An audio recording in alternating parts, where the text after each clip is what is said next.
কিছু জিজ্ঞেস করবেন ও যাবেন আসতে দাও এখানে আসতে দাও পানিটা থেকে উঠতে দাও আসতে দাও সামনের লোকগুলা সরে যাও না। কারণ হচ্ছে যারা এগুলা 200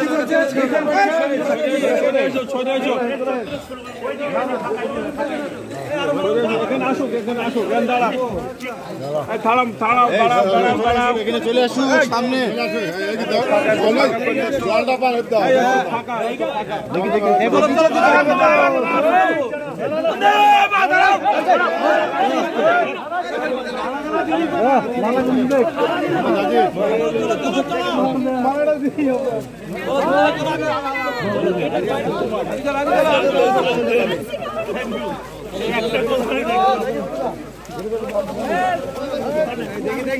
দাদা, আজকে দেখা যাচ্ছে আপনি জেলখানা থেকে বেরোলেন, কর্মী সমর্থকরা আপনাকে মালা দিয়ে বরণ করে নিয়ে যাচ্ছে, কতটা ভালো লাগছে আজকের দিনটা? ভালো লাগছে। এটাই তৃণমূল কংগ্রেস, তৃণমূল ঈশ্বরের দল, মামাটি মানুষের দল, তৃণমূল কংগ্রেস।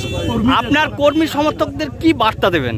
একটাই বার্তা, আগামী 21শে জুলাই মমতা বন্দ্যোপাধ্যায় দলের নেত্রী, দলের সেনাপতি অভিষেক বন্দ্যোপাধ্যায় ডাক দিয়েছেন। আমরা 21শে জুলাইয়ের শপথ নিব। 2026-এ তৃণমূল কংগ্রেস 250 সিট নিয়ে ক্ষমতায় আসবে।